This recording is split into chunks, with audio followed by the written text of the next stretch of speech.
In yet another fearless move that has sent shockwaves through the corridors of Western and Eastern power, Niger's military leader, General Abdurrahmane Chiani, has ordered the immediate expulsion of Chinese corporations from the country.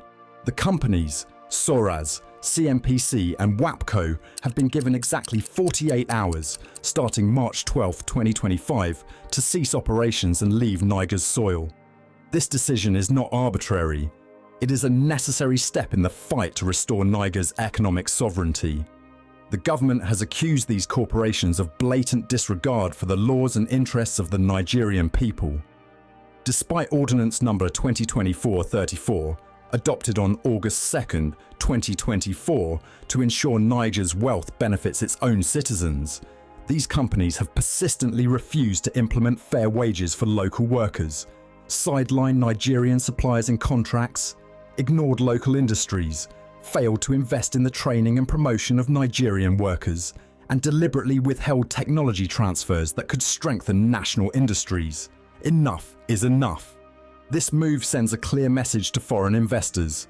Niger's resources belong to Nigerians. Investment is welcome, but not at the cost of exploitation and neo-colonial theft. For those who have been paying attention, this is part of a larger revolution unfolding in West Africa. Since taking power, General Chiani has consistently exposed the deep-rooted economic betrayal that existed under the former regime of Mohamed Bazoum. Under Bazoum, Western corporations were granted unrestricted access to Niger's minerals for almost nothing in return. Consider this injustice. Western powers were extracting Niger's uranium at a humiliating 0.80 maz per kilogram while reselling it for $200 per kilogram in global markets. This was nothing less than daylight robbery. But the tide is turning. Just like Burkina Faso and Mali, Niger is taking decisive steps to put an end to the era of foreign exploitation and take full control of its natural wealth. The age of begging for crumbs while sitting on gold is over. What does this mean for the future of Niger and West Africa? How will these bold steps transform the region's economic landscape? For centuries, Africa has been the treasure chest of the world, its soil brimming with gold, diamonds, uranium, cobalt and oil, riches that have fueled the industrial might and economic dominance of the West. Yet, the paradox of Africa's wealth is a bitter one. The continent that holds the keys to global prosperity remains shackled in poverty, its people denied the fruits of their own land. This is not a tale of misfortune, but a deliberate saga of exploitation, orchestrated by Western powers with the complicity or cowardice of African leaders who, for decades, have lacked the spine to say no. From the colonial era to the so-called post-colonial present, the West has mined Africa's resources with impunity, leaving behind crumbs while carting off fortunes. But the winds of change are blowing across the Sahel, where revolutionary leaders in Burkina Faso, Mali and Niger have risen to reclaim what is rightfully theirs, exposing the naked greed of Western exploitation and sounding a wake-up call to the rest of the continent. The latest salvo in this battle came on March 12, 2025, when Niger's military leader, General Abdurrahmane Chiani, ordered the immediate expulsion of Chinese corporations, Soraz, CNPC and WAPCO, giving them a mere 48 hours to pack up and leave. This bold move is not just a rejection of foreign domination, it is a beacon of hope, a rallying cry for African leaders to rise from their slumber and take back control. To understand the significance of this moment, we must first peel back the layers of history that have brought us here. The exploitation of Africa's minerals began with the scramble for the continent in the late 19th century, when European powers carved up our lands like a butcher's slab, drawing borders with no regard for our peoples or cultures.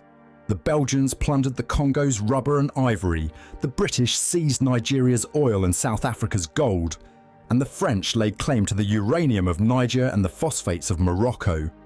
This was no partnership. It was theft sanctioned by gunpowder and legitimized by treaties signed under duress. The colonial era may have ended on paper, but its spirit lived on in the neo-colonial arrangements that followed. Sweetheart deals, lopsided contracts, and puppet governments propped up to ensure the uninterrupted flow of Africa's wealth into Western coffers.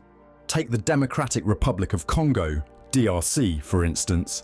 a nation that produces over 60% of the world's cobalt, a mineral critical to the batteries powering electric vehicles and smartphones. Western corporations like Glencore and Tesla have raked in billions, while Congolese miners toil in hellish conditions for less than $1 a day. In Nigeria, Shell and ExxonMobil have extracted oil for decades, polluting the Niger Delta into an ecological wasteland, while the profits vanish into offshore accounts. In Niger itself, France's Orano, formerly Arriva, mined uranium for half a century, powering 1/3 of France's nuclear reactors. Yet Nigerians lived in darkness, with less than 20% of the population enjoying access to electricity. The numbers tell a damning story. Niger sold its uranium to France at 80 cents per kilogram, only for France to turn around and sell it on the global market for £200 per kilogram. €1 billion flowed into Niger's treasury annually, while France pocketed tens of billions. This is not trade, it is robbery by another name. And where were Africa's leaders in all this? Too often they were silent, or worse, complicit. Seduced by bribes, intimidated by threats, or simply too weak to challenge the status quo, they signed away their nation's futures in boardrooms from Paris to Washington. The West dangled crumbs, roads here, a school there, while extracting the marrow of our economies. The International Monetary Fund and World Bank played their part, imposing structural adjustment programs that forced African governments to privatize their resources, handing them over to Western multinationals under the guise of development.